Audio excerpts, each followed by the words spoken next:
Broadcasting from the Investor Hour studios and all around the world, you're listening to the Stansberry Investor Hour. Tune in each Thursday on iTunes, Google Play, and everywhere you find podcasts for the latest episodes of the Stansberry Investor Hour. Sign up for the free show archive at investorhour.com. Here's your host, Dan Ferris. Hello and welcome to the Stansberry Investor Hour. I'm your host, Dan Ferris. I'm also the editor of Extreme Value, published by Stansberry Research. Today we'll talk with Andrew Furman. Andrew is a very experienced trader who will talk with us about turning risk into an asset.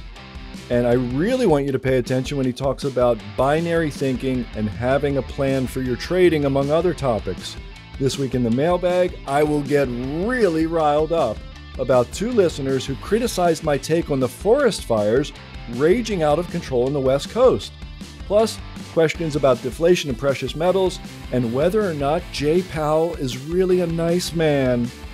In my opening rant this week, I'll talk about what we know and what we don't know, and I'll peruse some very interesting and potentially troubling news items. That and more right now on the Stansberry Investor Hour. I have discussed before some of the folks that I follow on Twitter. I think one of the smarter ones is a guy named Paul Portesi. I asked him to be on the program. He said, I'm just not in that kind of a space right now in my life, but thank you very much. He's a fantastic follow. He's a really polite, nice, and very smart guy. It looks to me like he has plumbed the depths of the writings of Nassim Taleb, and he's just squeezed out some excellent wisdom. This week he came across with something that I couldn't stop thinking about, and I couldn't turn away from it. And I thought, well, that's what I'm going to have to talk about on the podcast.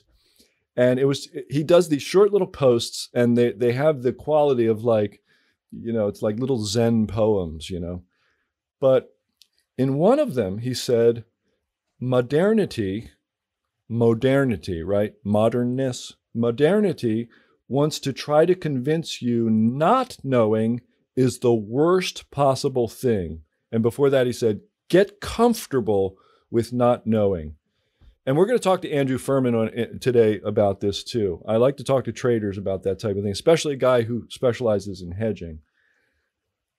But I couldn't get away from this idea that the modern world wants to convince you that not knowing is the worst possible thing. And I think it really is true that if you look all over the internet and try to take in the whole of this vast universe in there, there's so much bullshit.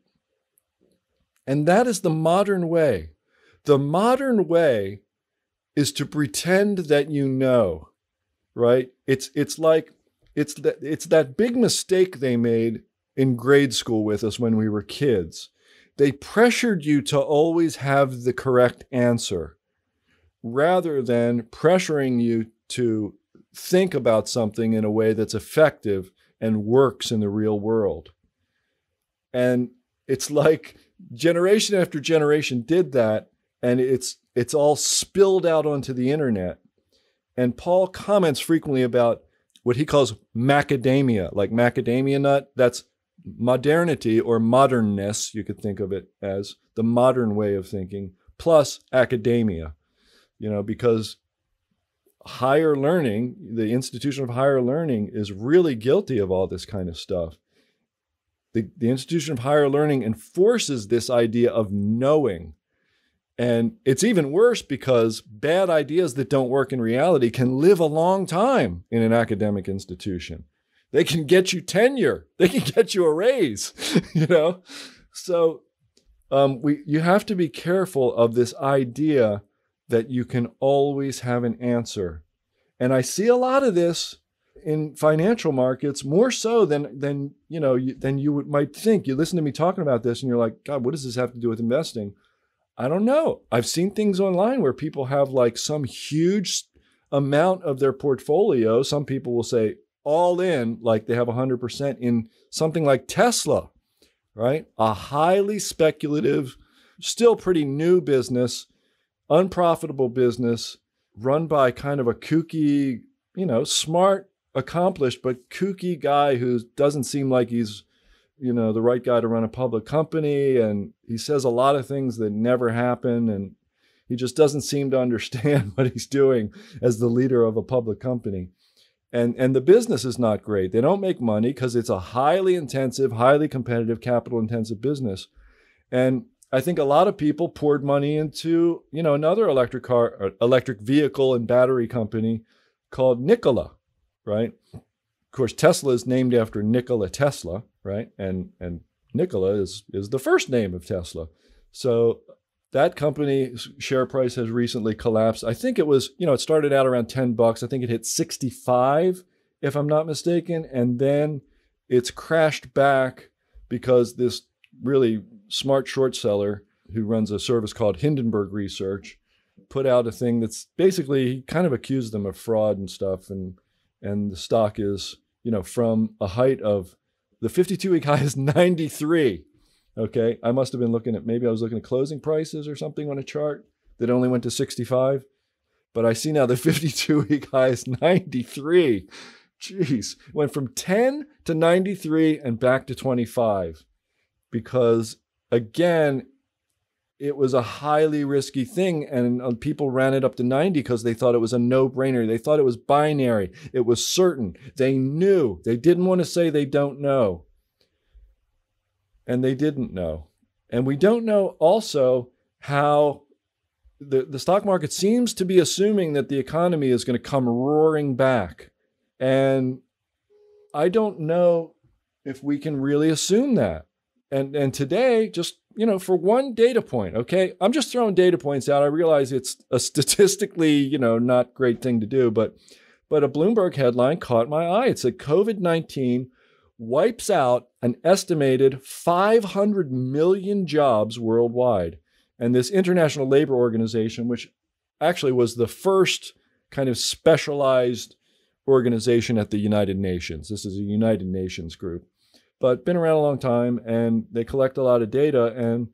And they say in the second quarter, working hours were 17% lower compared with the end of 2019, equivalent to almost 500 million jobs. That's where they come up with that. Up from 400 million projected in June. Okay. So there's a chance. And the whole gist of this article in Bloomberg is, maybe things are a little worse than you think, and maybe the outcome isn't as certain. There was another headline today that grabbed me in that same vein, and it said Johnson & Johnson begins final stage testing of COVID-19 vaccine.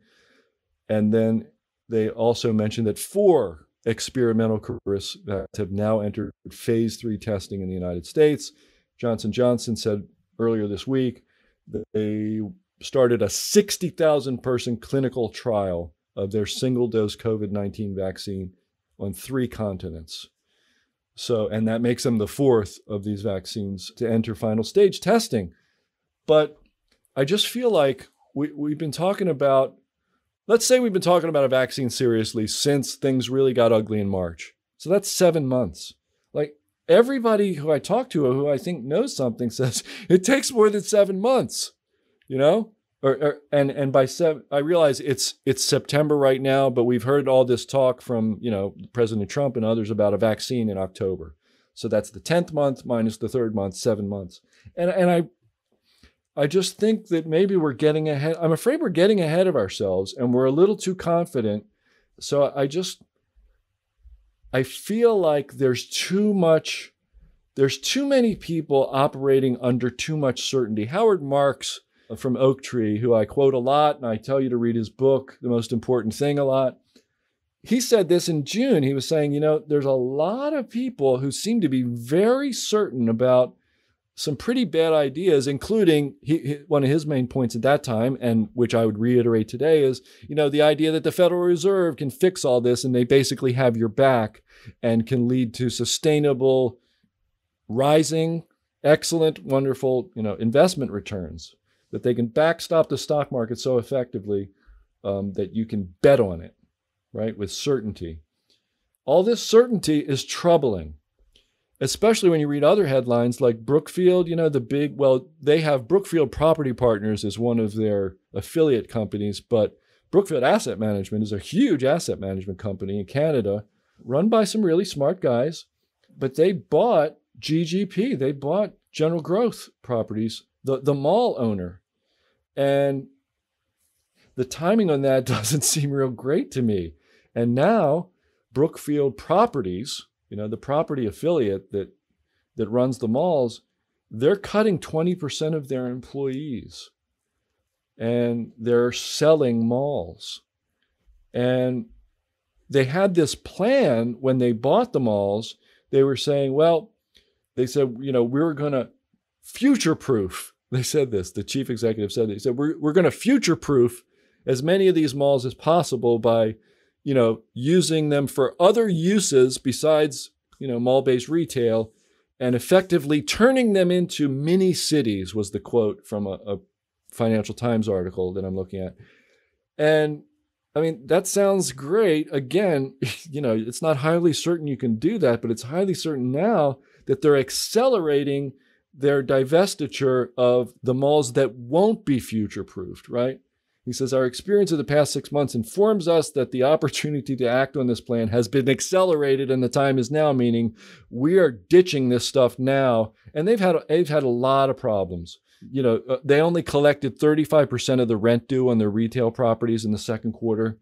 They did not collect 65% of their rent. And they've had to restructure some debt. It's been rough, and it's not getting any better, and they're having to exit in a really distressed way. This troubles me because historically, these guys have always been the ones who were buying the distressed assets that people were flying the hell out of at the bottom. And now they're the ones who are distressed. And at the other end of the spectrum, who's succeeding? Well, Carvana. Carvana is, the company that has those big, automobile vending machine buildings. You can buy a car. They say it takes minutes online to buy a car, and you can get delivery. One of the ways you can get delivery is to show up at one of these glass buildings filled with cars, and which is a giant car vending machine. The company has never posted a profit. The stock rallied 31% earlier this week on what else? Better than expected results. That's all you need. It wasn't as much of a disaster as it's been since it went public. So, the stock's up 31%. And the father and son duo that own the thing I think they're worth about $21 billion now, according to a Bloomberg article, because the stock has just roared. So again, if they haven't made money at this thing yet, how certain is it? That somebody seems to think it's really certain. And it's, I have to say it's very .com-like. I continue to return to the example of Cisco Systems. I'm sorry if you're tired of hearing it, but it's just too good. The certainty in the air in March 2000 was palpable. No one had any doubts of any kind that you could pay any price. Back then, I think split adjusted $80 a share. It might have split again. Anyway, $80 a share. And, it bottomed out 2 years later, almost 90% down at I think just below $9 a share. So the certainty was palpable. It was in 10 of the top 10 mutual funds. Everybody knew that no matter what else happened to, Microsoft or Dell was a big darling back then, or Amazon or any of these other companies, Cisco was the no-brainer, and the no-brainer has still not recovered to its .com high 20 years later. And I'm afraid that too many people are counting on that. And it troubles me. One last item. It's not necessarily related to this idea of certainty and admitting that you don't know what you don't know, and that is a real asset for you as a human being and as an investor, saying you don't know what you don't know. But this other article that I couldn't turn away from was an article about Amazon. A company called Echelon is selling a $500, they said they were selling a $500 Prime bike in collaboration with Amazon. And you go on Amazon and they're doing a little, branding in conjunction with Amazon. Well, Amazon came out and said, no, we're not. They made it up. Amazon told Echelon Fitness, this company Echelon Fitness that said they had this partnership, they told them to stop selling the bike and stop promoting it and and stop this branding that you're doing. It's not in collaboration with us. It's not in collaboration. They said, the quote from Amazon spokeswoman this Tuesday was, "This bike is not an Amazon product or related to Amazon Prime." And there was some talk that Amazon was going to get into the fitness bike business. And while there was talk of that, Peloton, the other company that's in the fitness bike business, whose stock has absolutely soared, taken off like a rocket ship. While people were talking about this, that stock price fell. And my point is, just a little bit of talk. This has been the way with Amazon. All they have to do is say, we're going to get our own fleet of planes and do overnight delivery, and FedEx and UPS shares tanked. And all they had to do was say, we're going to, buy Whole Foods, we're going to expand our grocery business, blah, blah, blah. And all the grocery store stocks tanked. And all they had to do was say, we're going to get into the fitness bike business, but not with these people. And even though the whole thing was a big mess and isn't really true, they're still able to move. I mean, Peloton recovered, okay, the stock price recovered, but for that moment, Amazon's power to kind of invade a new industry and disrupt things. And in the end, what is this Peloton bike phenomenon? It's probably a pretty nice exercise bike and, a screen with a bunch of videos that you can subscribe to. And that's mostly what it looks like to me. If there's more to it, by all means, write in and tell me because I had people do this before. Tell me how much you love your Peloton and how Amazon could never make a dent in that market and never be a threat to Peloton. But for now, having too much certainty about Peloton seems like a big mistake. That's what I have to say about that this week. Paul Portesi is right. The modern world wants to try to convince you that not knowing something is the worst possible thing, and therefore that you must have certainty about everything you do, and that you must go into everything pretending that you know the outcome, even when it's very obvious that you don't. Many times you don't know outcomes. You don't know the future. And this problem it's insidious because it's everywhere you go. Everywhere you go, someone's pointing to you and saying and asking you a question, expecting you to know the answer. Your spouse, your boss, your clients, if you're a money manager, your readers, if you're me, everybody wants you to have the answers. And I'm telling you, it is much more valuable to draw a line around what you really know, your circle of competence, and stand up tall and say, I don't know, when you don't know. And like the stuff that we're about to talk with Andrew Furman with, I hope we can get into it a little bit because it's hard to make it concrete, have a trading plan, be aware of things you don't know. It just sounds kind of fluffy and it's hard to make it concrete, but I'm trying to make it concrete with these financial examples. But I promise you, it really is this important. Write these things down. They're that important. All right. Let's talk with Andrew Furman and we'll get into more of this stuff. Let's do it right now.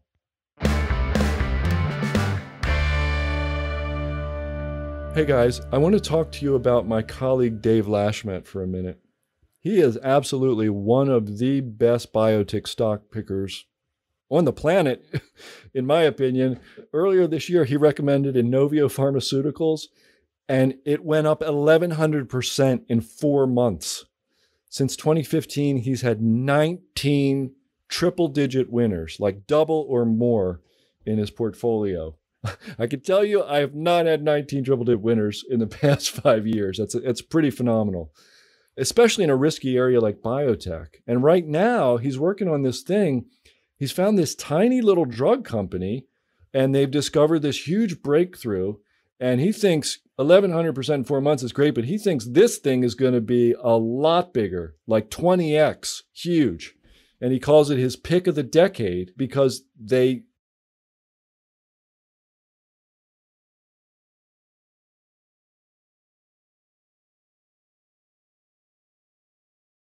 it leads to 10 times more deaths than COVID every year. And Dave says 7 out of 10 Americans could wind up being prescribed this new drug that this tiny little company is making. He says it'll change the world. It'll solve a global crisis, if it works out.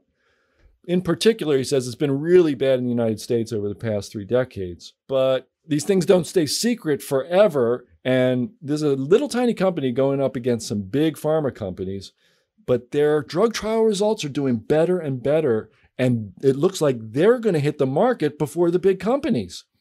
So Dave made this little video where he explains how this little company, it's a fraction of the size of these giant companies, made a huge discovery. And, he thinks it could be a 20 bagger.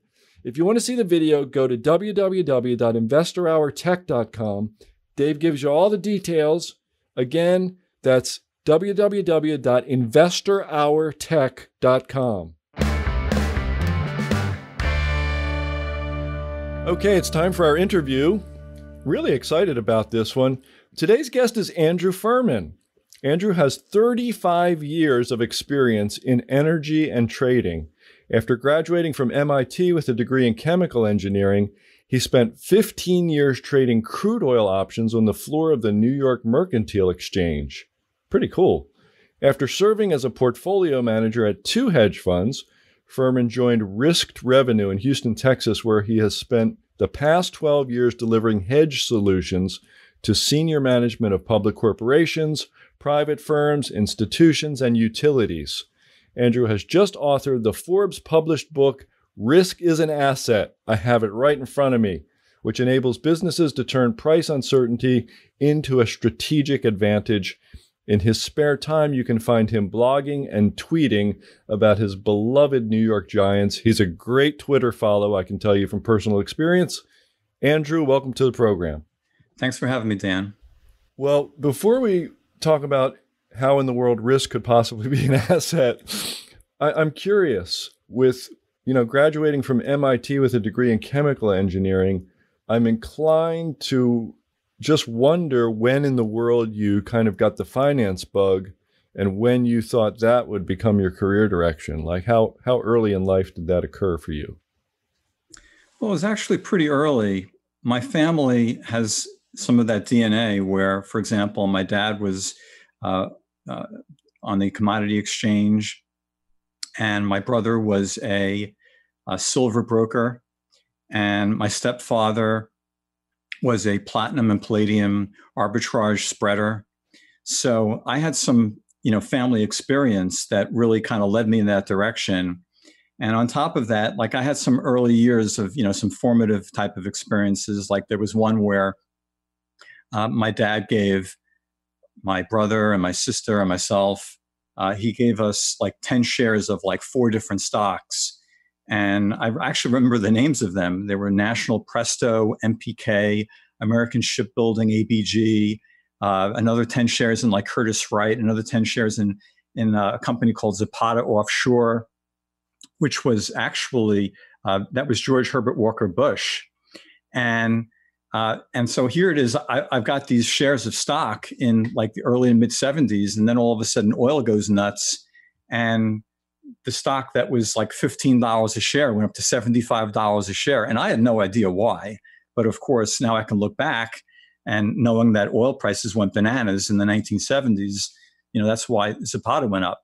So yeah, it's in your DNA. That's pretty neat. So you came out of MIT and were like straight into finance then? That's right. What happened was that I had a couple of plant trips with some engineering firms, and my stepfather made me an offer. He said, come on down to the trading floor. And, I had actually been a runner in silver in 1979, in the summer of 1979. So I knew what it was like from the trading floor. Yeah, here it is. I'm like a 16-year-old kid, and there's all this mayhem and craziness and excitement. There was never a dull day down on the trading floor. And not in 1979. Exactly. Not in 1979 in the metals pits, right? That's right. I mean, I was literally like at ground zero of all of the, the tumult there. As a matter of fact, it's probably a little interesting side note to mention that the company that I work for, they actually had Nelson Bunker Hunt as a client. So that was kind of, crazy in terms of that kind of impact. But anyway, so I was down on the trading floor, I got that bug.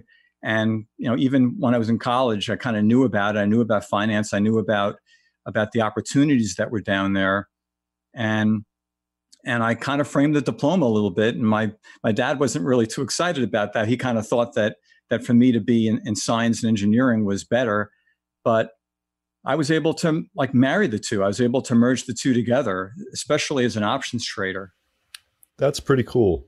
And the floor, you're 15 years trading crude oil options on the New York Mercantile Exchange. During that 15 years, was there a big evolution from like physical trading or in-person trading versus electronic? Did you see a big change over that time or no? I definitely did. There was a little bit of a transition in the 1990s. The Mercantile Exchange, the New York Mercantile Exchange, had a platform called Access, and they basically did this partnership back with AT&T. This is back in I think 1993, 1994. And at the time, it was kind of like a guard dog. Like they didn't really want electronic trading to kind of take out the floor. What they wanted to do was they wanted to have it there just in case. And then by the time that I left actually in 2001, because I was afraid that the lights were going to go out. And I was obviously a little bit too early, but that was good for me. It was good for me to get out off the floor. So we don't talk to a lot of people who have this type of experience. So I'm really kind of eager to, exploit the opportunity here. Our listeners are individual investors, what might be called retail investors, right? They're managing their own money and picking their own stocks and things. Is there anything about that experience trading, on the floor of the exchange there that you might say, if you only knew this, you'd never trade crude oil, or if you only knew this, you'd make a lot more money trading crude oil? I'm curious, is there something about that you could share with us? Well, there's actually a lot of things, but I'm sure we don't have the time to talk about all of them. I can certainly mention a few. One of them is that the leverage in commodities is really, really aggressive. For example, in stocks, you have 2-to-1 leverage, 50% margin. In commodities, the leverage, I think the margin is somewhere around 15%, because the margin changes from time to time depending upon volatility. But typically, you'd get 15% margin, which means that you could, control 6-7 times the amount of volume with your capital. And that edge cuts both ways. That sword cuts both ways. So you have to be very, very careful with what you're doing when you're trading commodities, because you could easily blow out if you're not careful, if you're not managing your risk. Another one that I would throw out is options trading. I think that, some of your listeners are going to be dabbling or trading options, and you really have to be careful with that as well, because not only do you have to be right in direction, you have to be right in volatility. So that's a much, much trickier game. And, for most of your listeners, it's probably wise to stay away from that. I know that one of the Stansberry products has covered writing that's going on. And I think in that kind of sense, that might be able to be managed okay. But generally speaking, options are going to get you probably into more trouble than not. Yeah, Nassim Taleb says, most people should never go anywhere near them because they're he calls them too multidimensional, basically too complicated.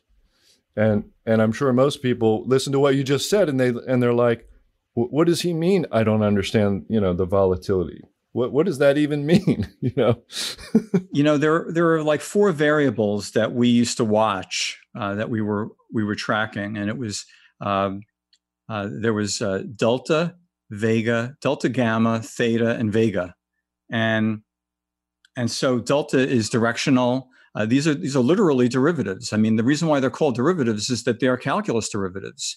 The delta of an option is the first derivative of the option price with respect to the futures or the stock price, and the second derivative of that is the first derivative of delta is gamma, and so you have to, as an options trader, you have to be watching all of these things, and these are the dimensions that Taleb is referring to. That there are these 4 dimensions, and so if you want to be expressing an opinion about what's going to be happening in the marketplace, you better be right on those accounts. Right. So it's a whole bunch of complicated higher math that is probably best left to chemical engineers from MIT. That's my way of putting it today. And I'm glad we could make that point, because I think a lot of people, they view options as kind of like, it's like a lottery ticket or something. They're thinking, well, you can make a lot more money, and maybe if you only spend a little bit, you only lose a little bit or something like that. Yeah, the way that I like to describe it for people in terms of a very good, simple explanation of how options work is that stock is for direction, for up and for down. And options are for volatility. And that's it. Options are a volatility game. Stock is a directional game. Okay. So what does that mean? If you think volatility comes from a lot of uncertainty about the future, let's say possibly the near-term future of some asset price or some stock price, rather than somebody who just owns the shares might be looking forward and saying, well, the business isn't changing that much. They're earning more money. I'm going to hold on to the stock. That's what the shareholder might say. What would the option trader say? Would he say, earnings are coming up, there's a lot of uncertainty, I'm going to try to do something like that? Well, that's right. Like, for example, with an earnings announcement, you would actually have a clue as to the fact that something is going to happen in a certain time band, and that gives you a certain amount of help in terms of buying the options. The problem is that the market is very sophisticated, so the market's going to know about this earnings report just like you, and unless you have an extra piece of information that the market doesn't have, then what's going to more likely than not happen is that the premium will be bid up in advance of the earnings release, and you'll buy your premium, and then it'll be very, very hard to get the kind of rewards given the risk of the higher premium that you paid. Right. So you're playing, what you just described is probably like one of the basic things that a retail investor does with options. And the problem with it is it's highly predictive, usually over a very short time frame. So you're, predicting a securities price movement over a short time frame is like a loser's game, period. You're going to lose many more times than you're going to gain. Well, you really have to make sure that you have an advantage. You have some kind of informational advantage. And that's kind of a good way for us to dovetail into the title of the book, which is Risk as an Asset. Risk becomes an asset when you have some kind of an advantage. So informational advantages are really, really hard to get legally, right? It's really hard to get an informational advantage. If you read all the public filings and keep up with the news and research the industry, that doesn't necessarily, that's like table stakes, that just gets you there, and everybody tends to know all that stuff. So informational advantages are tough, aren't they? Yeah, they are tough, and you have to know what you don't know, And so in a situation like this, for investors, as an example, Stansberry is an informational advantage. Okay, because you have people that are, investing a lot of time into finding out, let's say, if there's good company there, and obviously this is a little bit of a plug for the people that are listening here, but it's of note to, you want to make sure that you have some kind of informational advantage with whatever you're doing. Okay. Sure. You can build a research organization, as Stansberry has done, and you have a lot of people paying close attention to a lot of different things, and retail investors can buy Stansberry research. So, okay, that's all of a piece. But then in addition to that, it sounds like, we're talking about all this complicated math and stuff. It sounds like there's a lot more to do to build, to really, what you're talking about, turn risk into an asset and build a position and develop a strategy. Like the informational advantage sounds like, it's the seed, it's not the tree, let alone like the leaves or the fruit or anything, right? Well, that is In terms of making risk an asset, what we're talking about is that there's good opportunities and there's bad ones. There's good risk and bad risk. Let's take a step back here for a second. There's a woman named Brene Brown who talks about becoming vulnerable and getting the power of vulnerability. What she's talking about is the fact that you take risks. For example, you get into relationships that you can get hurt in a relationship, but also you can get married and you can have children and you can create, you can advance yourself and you can get meaningful experiences from taking on risk. And it's the same way in investing or even trading, that what you do is you set up a situation where you have more reward than you do have risk. And once you structurally have that, that's how you make risk an asset, is that you're managing your risk, you're identifying that for example, your downside is X and your upside is Y, and that your expected value, that your outcomes are going to be better, that your net outcome is going to be better. You're making a series of decisions. In the book, for example, we're walking hedgers through proper process, through a good process that enables them to be consistent. And it's the same thing in terms of investing. By making a series of decisions, whether it's to hedge or to invest, what you're doing is you're giving yourself the opportunity to make smaller incremental steps and actions so that they collectively are adding value. And what I want to make sure that the listener understands is that we want to get away from thinking binary. That it's not like, for example, I'm 100% invested in the stock market, or I'm 0% invested in the stock market, or I'm 100% invested in a single stock, or I'm 0% invested in a single stock. If you start thinking about things not from a 0 or 1, not from absolute, in or absolute out, that you can kind of, wage your way in and wage your way out. That's how you make risk an asset, is that you're able to define your risk, you're able to take the emotion out of it, and you're able to make a series of above average decisions.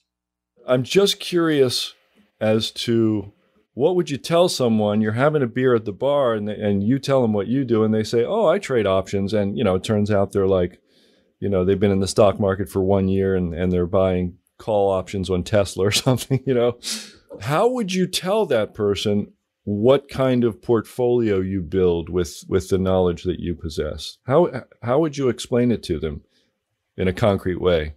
What I would first tell them is don't trade options. That's right. That's right. And then the second thing that I would do would be to tell them to, as your listeners have heard a number of times probably, diversify. Make sure that you're not, that your portfolio doesn't consist, for example, of just a couple of stocks, that you really want to have, an opportunity to participate, along a wider breadth of exposure, so that if one company makes a misstep or that there's some kind of new development in that industry, that you're not going to, to be, adversely affected. So from a portfolio construction perspective, you want to be looking at correlation. And as an example, you've mentioned gold. I mean, investing in gold stocks, that offsets with other type of stocks because the sectors aren't necessarily as correlated. Right. Yep. And it's a different kind of hedge too, isn't it? Because I was talking with someone this morning on Twitter about this, and it's not about necessarily like inflation per se, like consumer prices or asset prices, but it's just the threat of currency debasement, the risk of currency debasement. It kind of gets you outside that system. So it's kind of a bigger, it's a macro hedge. I view it as. Yeah, gold actually. Gold is really driven by real interest rates. So that's the inflation rate minus that's the interest rate minus inflation. So if let's say interest rates are 0 and inflation is 2%, that's a minus 2% real negative interest rate.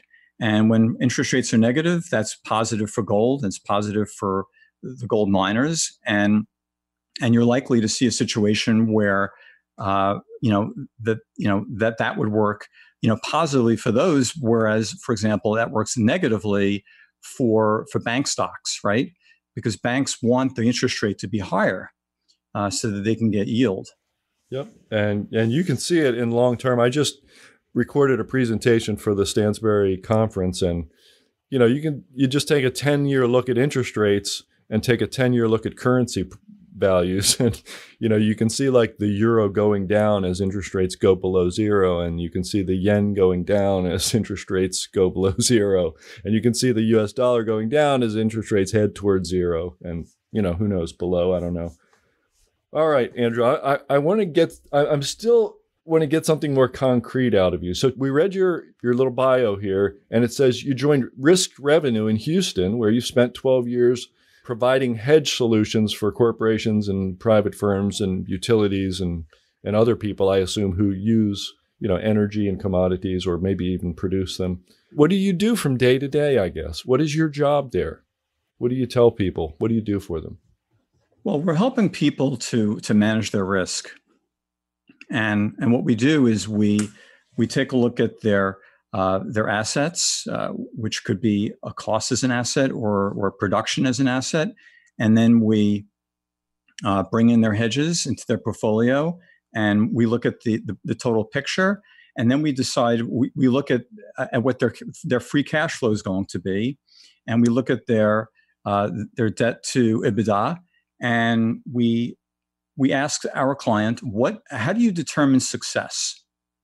And so in each budgetary period, let's say 2020, 2021, 2022, we drill down to what is success, and then we're able to defend that success by giving monthly risk reports and tracking changes in volatility, changes in commodity prices, changes in their production or their costs, or changes in their usage.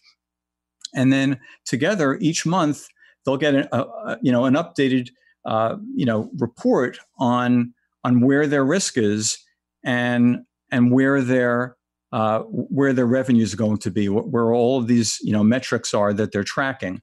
And so if we can actually pin down what the success is for that company, for example, let's say it's we want to keep the net debt to EBITDA below 3.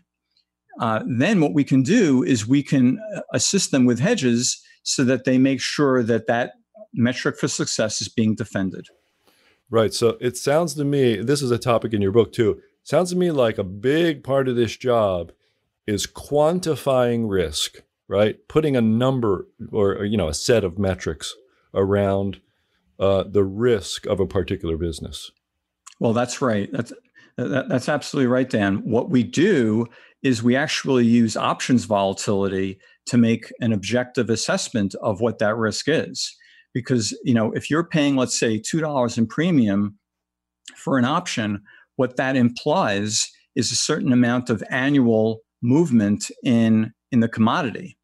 So we take that expression and then we make a risk estimate, which is objective and it's market-based. So it's not our opinion about where the market can go, it's the market's opinion. And by using that, we can help our clients and say, hey, look, this is not what we're saying, this is what the market is saying. And, and then what we do is we actually go one step further. We go back in time historically to see what those estimates said and then what happens to those estimates. In other words, like if you go back to, let's say, 2005 and you say, in 2007, the estimate was for the market to make let's say a 40% move. And it was going to have, a 5% chance of going beyond a certain threshold up or a 5% chance of a threshold going down. Then what we do is we go back and we check all of those historical estimates for how they did. And it turns out that our estimates in the first 12 months are very, very good. They really do a very good job of estimating how far markets can move. And then we take a look at the year 2 and year 3, months 13 through 36 out. And it turns out those actually underestimate the risk. So those aren't necessarily accurate, they're more precise. But the important thing for our clients is that they know that they're getting an objective, agnostic estimate on risk, and that we can, it's quantified, and that they know how low is low, and that they have, a probability expectation of what can happen, and they know that that can happen and does happen. Okay, so here's my question about quantifying risk. It seems to me, given you obviously you have a track record with this. You've demonstrated that you can do it, right? And I get that. But one of the things I worry about more nowadays than I kind of used to is the value of history, right? The value of backward-looking data just in general. I tend to spend a lot of time these days wondering how the future could potentially be very, very much different from the, usually the fairly recent past, maybe the past 5 years or even 10 years at the most, maybe. And it sounds to me like if you're in the business of quantifying risk, every now and then something like March 2020 shows up and it kind of changes things because maybe nobody thought everything, maybe nobody thought there was going to be negative oil prices, and nobody thought that the market was going to go down 30 or whatever it was, 34 or 5% in about a month. My question for you, Andrew, after all that is, do you take that into account? Do you tell your clients, this is what we know, this is what we've done, and our knowledge or our circle of competence ends here, and this is what we don't know? Is there like a real discussion with clients around what you don't know and can't know? Absolutely. Absolutely. And the best way that we express that is by updating our risk estimates every month, because we know that we can't, for example, give our client an estimate of risk in January of 2020 for where oil can go, and then just go to sleep and then come back in April and May when there's a COVID firestorm going on, and then say, aha, here we are. In other words, what we're doing is we're updating it not only, let's say, in December of 2019, we're updating it in January, at the end of January of 2020, and then the end of February of 2020, and then the end of March of 2020, all along the way. And if things even get volatile inside of the month, we're able to assist them that way as well. These are the kinds of things that work for essentially anyone in any industry. I mean, if you're a gold miner, if you're an airline that is using fuel, all of these these techniques can work really in terms of hedging for any business. I see. My question, though, I'm more interested in the role of time, because we know that a whole lot of time can seem to be compressed. A whole lot of time was compressed into like 1 month in March of this year. And then, the market goes up a little bit one year, it goes up a little bit the next year, it goes up a little bit, and then wham, it's down a whole bunch in 1 month. So it sounds to me like you guys must have been updating every day in March, right? Yeah, well, I think to be fair here, the move in oil, at least for oil itself, I know that the stock market was a little bit different, but for our oil clients, this was not actually a 1 month event. It really took place over about a 4 month period. We had back in December of 2019, the Saudis were trying to hold up oil, and they did their IPO in the first or second week of December, and then in early January there was a top, and as a matter of fact, our clients were alerted to the distinct possibility of a top, and that's actually in the book. So that's there. And then at the end of January we were alerting them again, and at the end of February, we were talking about a recession risk, because we already saw that air traffic was down, because of China, in January and February. So we were able to start seeing those things, showing up. And so as long as we're paying attention, and as long as our clients are paying attention, this doesn't have to be a situation where it's literally 1 month it's okay and the next month it's not. Granted, COVID in terms of the stock market was a little bit faster. We went from, I think, the second or third week of February to the end of March, and the market lost, a significant amount of value in like 6 weeks. So from that perspective, you'd have to be on top of it a lot more closely on the order of weeks instead of on the order of months. Right. And what I'm hearing is that, the answer to my earlier question may not necessarily be, well, you got to wind up updating every day, but your normal process served you well and indeed prepared you for an event that, realistically, like nobody really could have necessarily foreseen the utter swiftness and depth of that move in March. And yet it sounds like, your normal process did just that. It didn't effectively foresee it, but it prepared you for it. You didn't predict it, but you were prepared. Well, that's right, because you're updating, and that's part of your process. Your process is iteration in terms of being able to look at your assumptions, and then volatility changes from, let's say, December to January or from January to February. And as long as you're updating your assumptions and you've got your hand on the wheel, you're driving this car, your road conditions will change, and you're able to adapt to that and monitor it and make that series of hedge decisions or series of investment decisions so that you can prune your risk and that you can make sure that you're managing to your success metric. Okay, so we're actually running out of time, but I don't want to let this go just yet.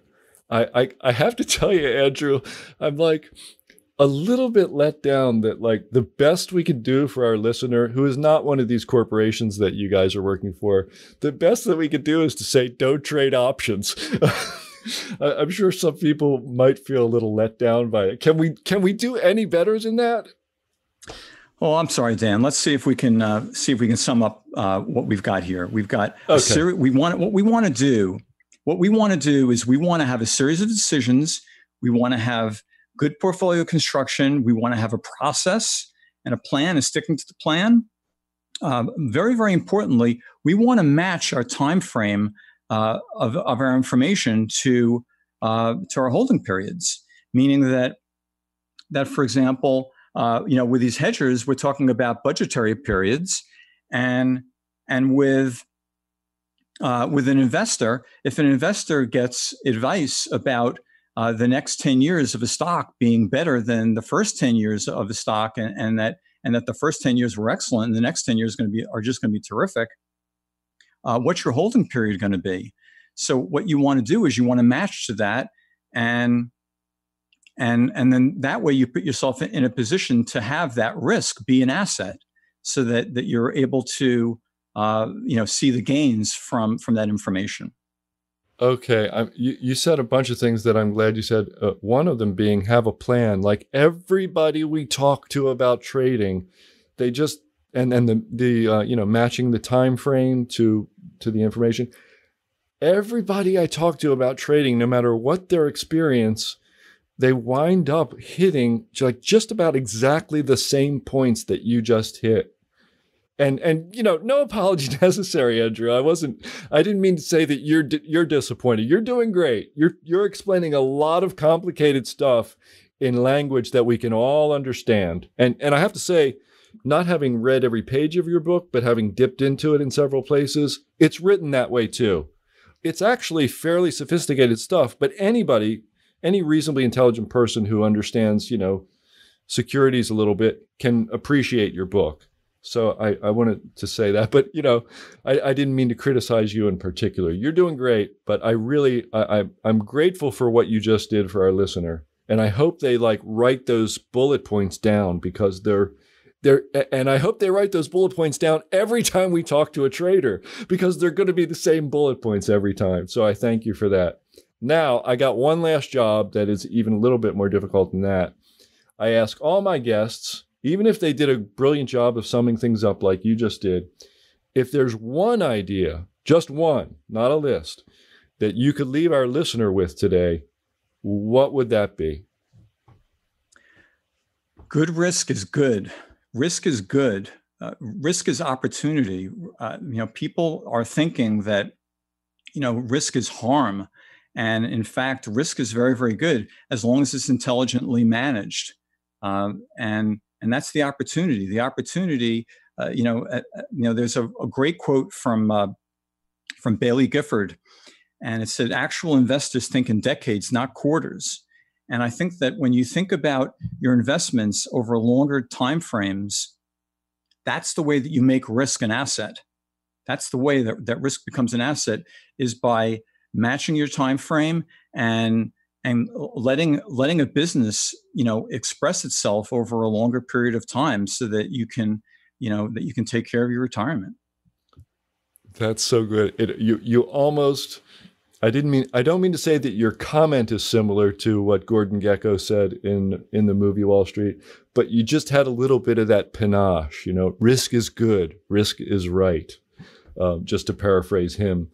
So that's excellent. Thank you for that. And thanks for joining us. Well, thank you for having me. You bet, man. I meant to have you on sooner because I followed you on Twitter for quite some time, and I really like your Twitter feed. And I'm glad that we could finally get together. And I hope, maybe we'll check in again in 6 or 12 months here and see what you're thinking then. Okay, excellent. Thanks a lot, Dan. Okay, I'm glad that Andrew mentioned the Bailey Gifford quote, real investors think in decades.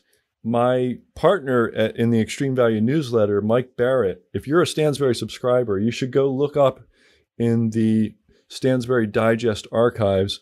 And Mike Barrett wrote a brilliant digest all about Bailey Gifford. I think he actually included that quote, if I'm not very much mistaken. But go look it up. It's really terrific. I don't have the title of it, but you'll find it. It's very recent. It's by Mike Barrett. It'll be easy to find. And also, again, I want to reiterate, did you hear what Andrew said at the end of that interview, man? He listed all the same stuff that all the traders talk about. And maybe it just sounds ordinary now because you've heard it so many times. And I tried to get him to make it as concrete as possible. But I promise you, having a plan and matching the time frame to the information and these other points that traders always hit on, they really are super important. Having a plan is so important. And my fear is that the majority of the people within the sound of my voice right now don't really have a plan. They get a hunch, bet a bunch. They hear something from their brother-in-law, or they hear, I guess people don't go to parties anymore because of COVID, but, they read something on Twitter or Facebook or, just in the newspaper, they see something on the news and they kind of react. And I feel like it's my job to help people to stop doing that. So I keep having these traders on, and every single time I know where they're going. And now you do too. Next time I have a guy on and say, he's been a trader for 27 years or whatever it is, you know what's coming, and you should listen and pay attention. All right. That was great. Let's check out the mailbag.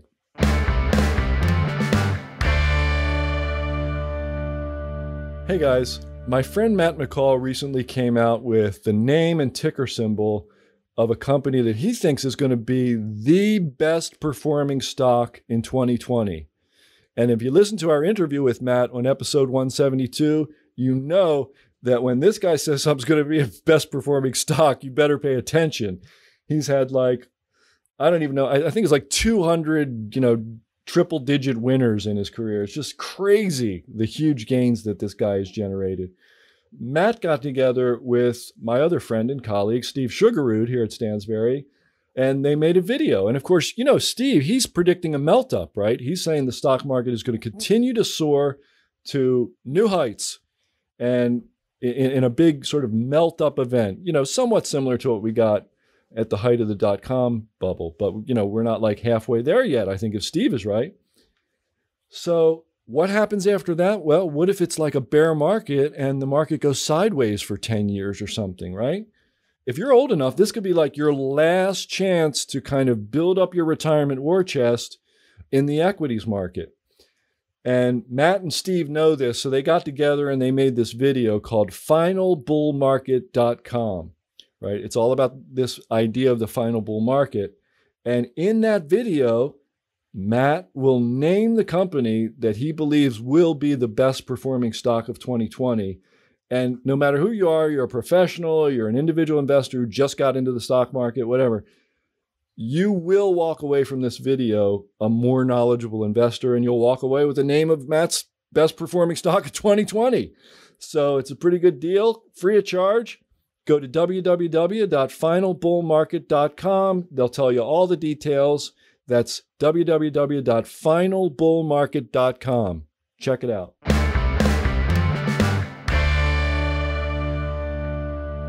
In the mailbag each week, you and I have an honest conversation about investing or whatever is on your mind. Just send your questions, comments, and politely worded criticisms to feedback@investorhour.com. I read every word of every email you send me, and I respond to as many as possible. Okay. Let's just get straight into it this week. Last week, I mentioned in passing that we're having these enormous, highly destructive forest fires out west here where I live because the forests are mismanaged.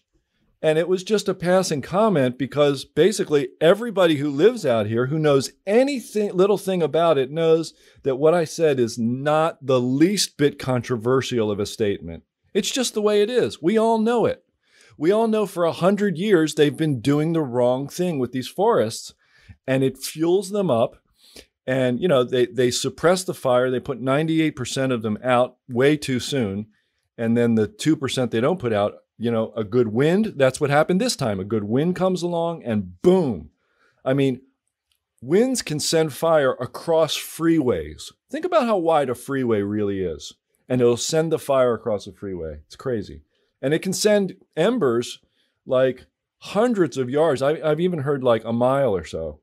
So I know what I'm talking about. And yet I got a letter from an email from Joe K, and I got one from Levi N.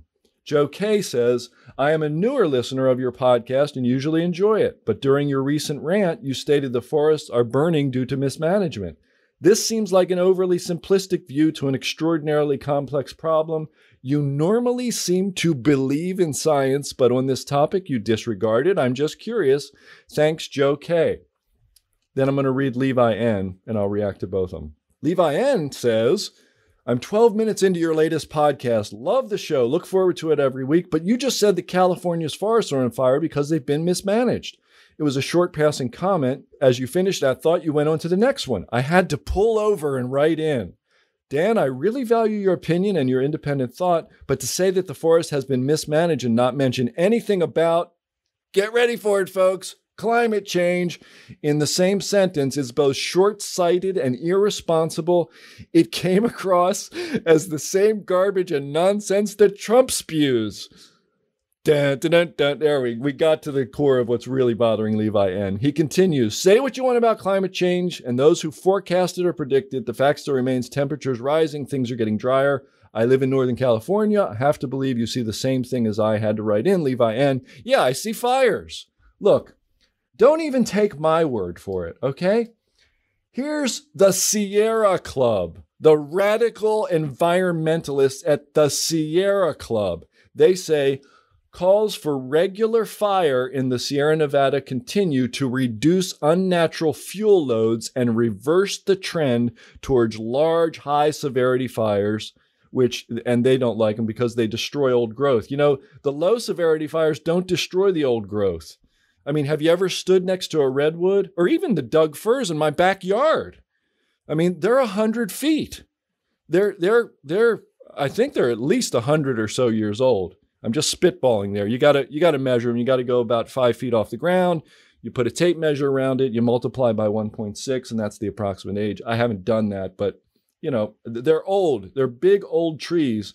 And, a little bit of fire isn't enough to burn them down, but a whole lot of fire, if you mismanage forest, is enough to burn them down. And let's get to, there was another part of this Sierra thing that I wanted to read. Yeah, they say, this is the Sierra Club now, not Dan. This is the Sierra Club, Levi N. Listen close. The scientific research is clear.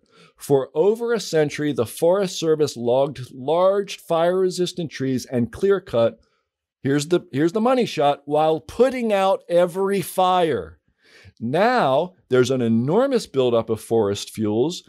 The frequent and mostly low and moderate intensity fires under which the Sierra Nevada evolved have been replaced by larger and more severe fires, which burn even the large trees, which usually survive, they say, which I would say, used to survive before the large fires. They continue the highest priority ecological need in the Sierra is prescribed fire to maintain forest fuels at the level they should be. Here's Science Magazine from September 2015. The article is called Reform Forest Fire Management. And I could read almost any paragraph of this and it beats you over the head with the point I'm making. But I'll just pick this paragraph. Accumulated fuels in dry forests need to be reduced so that when fire occurs, rather than crowning out and killing most trees, it is more likely to burn along the surface at low to moderate intensity, consuming many small trees, restoring forest resilience to future drought and fire. That's the end of that quote. There's another thing you'll hear people talk about out here who know what they're talking about. Unlike Joe K and Levi N, who clearly, look, the way you know somebody doesn't know what they're talking about with fires is when they get quickly to the topic of climate change. Because it doesn't matter in California that the average temperature went up 3 degrees over the last 10 years. You don't need to have these destructive fires. And writing this same article, it says what I said. It said, in the United States, for example, 98% of wildfires are suppressed before reaching 120 hectares in size. And size doesn't necessarily mean intensity and severity and destructive power. But the 2% of wildfires that escape containment often burn under, what did I say, extreme weather conditions in fuel-loaded forests and account for 97% of firefighting costs and total area burned, right? So if you just let those other fires burn, you will reduce the firefighting cost dramatically, and the forest will be much healthier. The fuel load will be smaller. We all know this out west. Like, none of this is controversial. And the reason why I'm so passionate about this is, especially Levi N., you said it came across as the same garbage and nonsense that Trump spews, short-sighted and irresponsible. That's not just your opinion. You're just wrong. It's just false.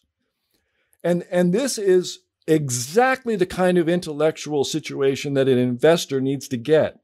You don't know what you're talking about. You don't. And Joe K., you said you normally seem to believe in science.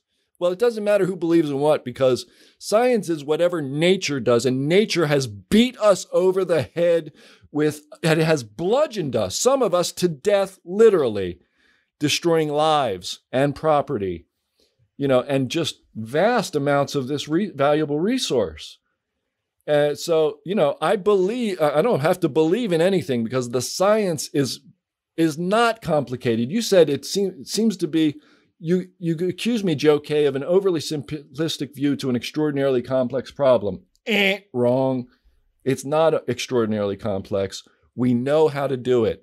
We just don't for stupid political reasons, like we're too busy spending money and time fighting climate change, which is a non-problem. It's a non-problem. We have much bigger environmental problems than climate change.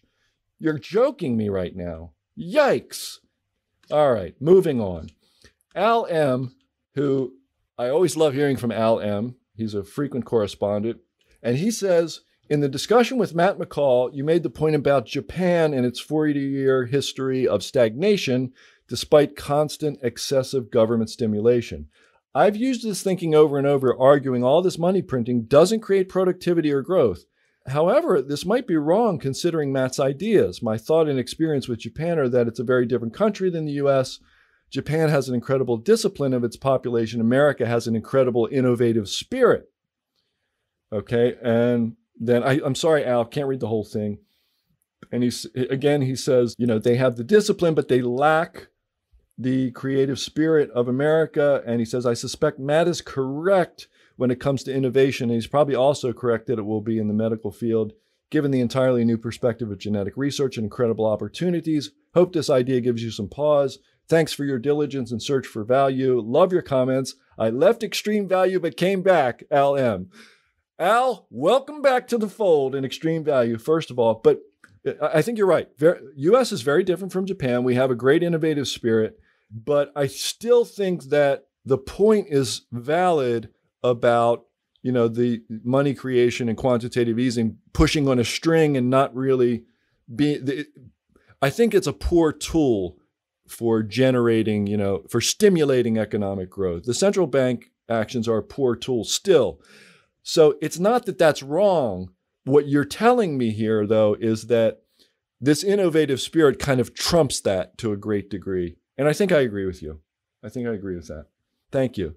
Next is from Leo A. And he says, please give us your opinion on putting Bitcoins in an IRA, including gold coins. Sounds fine to me, Leo. An IRA is just something that you do, it's whatever you do with those pre-tax dollars, right? So you want to put Bitcoin in there and you think that's a good idea? That's between you and God and the IRA person that you're working with. So yeah, anything you want to put in an IRA is kind of fine, I think. There are some people who write in and say, is it legal to put such and such asset in an IRA? Can I put this in there? Can I put that in there? And I don't answer those questions because I don't know. And I haven't even encountered anything about putting Bitcoin in an IRA. But if you can do it, if it's legal, hey, why not? The next one is Tiern S. And then in parentheses, maybe TJ. Should I call you TJ? I'll call you TJ. TJ says, Dan, I very much enjoyed the September 17th podcast. I do think, however, that your comment about Jay Powell that he's keeping interest rates low for himself and his rich friends was totally, over the top. I don't know Jay Powell, but I've listened to his speeches and seen interviews with him, and he comes across as a genuine nice man. I may be a Pollyanna on this, but I think he's trying to do a good job at what is probably the worst time to be Fed chair. Look, personally, I'm open to the idea of an anarcho-capitalist system with a non-fractional gold standard, but that's me. In that case, no central bank is needed. If we're going to have fiat money, you have to have a central bank as a lender of last resort, like you. I don't think this is going to end well, but in the meantime, Jay Powell is trying to keep afloat a doomed monetary system. He's not trying to make his friends rich. Best regards, TJ. TJ, I have two problems here. One is, I'm not sure that you're not just making fun of me and that this whole email isn't a joke. I thought about it. I looked at it. I think you're serious. So forgive me if you're joking, because I'm going to take it seriously. Jay Powell coming across as a genuine nice man is meaningless. He is the chairman of the Federal Reserve.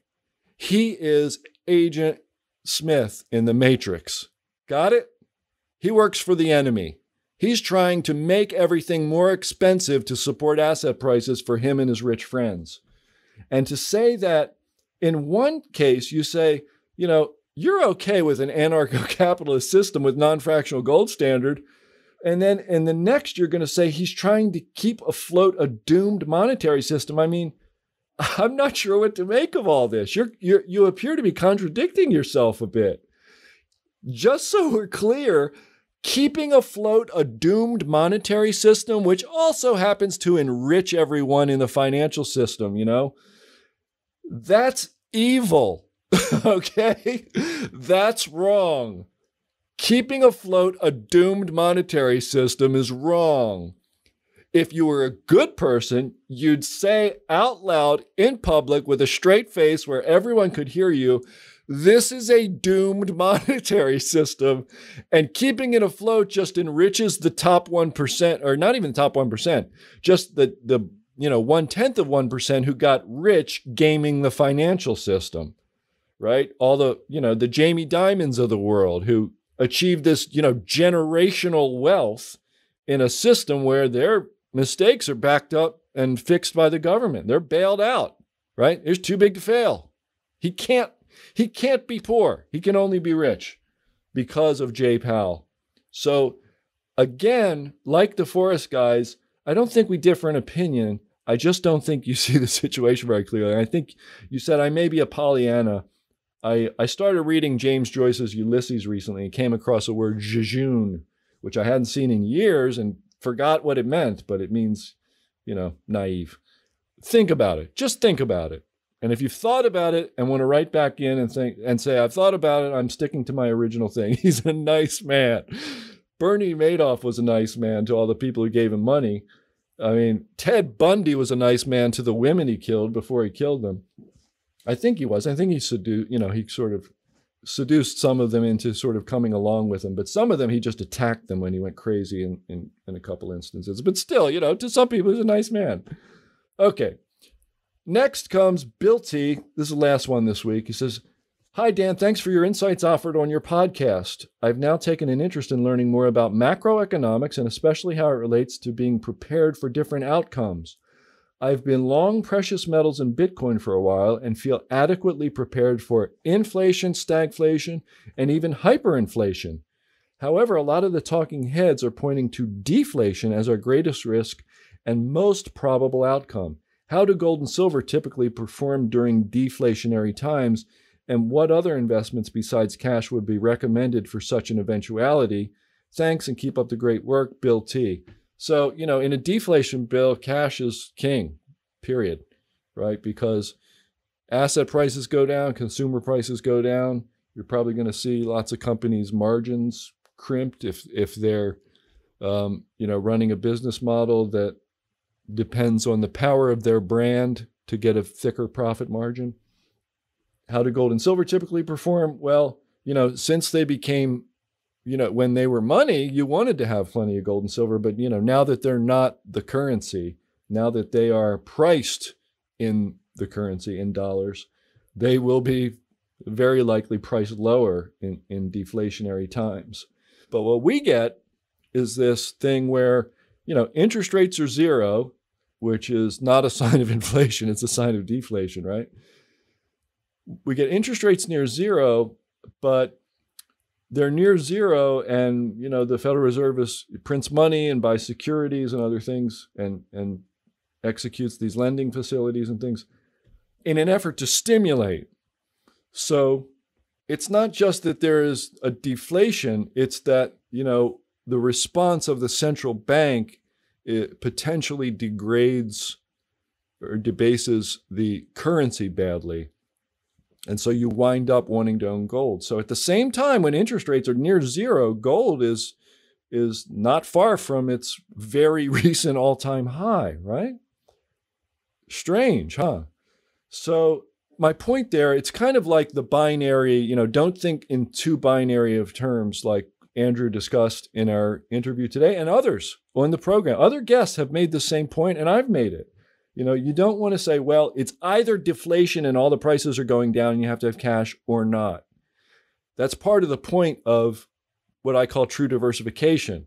Stocks, plenty of cash, plenty of gold and silver, some Bitcoin, is because it's not a binary thing. There's an interaction, right? It's dynamic. The situation is dynamic. The reason why the government and the central banks screw everything up is that they assume stasis. They assume everything is a still target, just sitting there waiting for you to shoot it.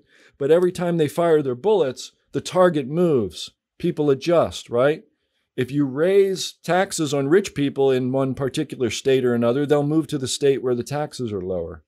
That kind of thing, right? It's dynamic. So, just be careful in how you think about these things.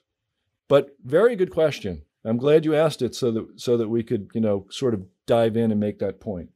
Thank you, Bill T. And thank you, everyone. That's another episode of the Stansberry Investor Hour. I hope you enjoyed it as much as I did.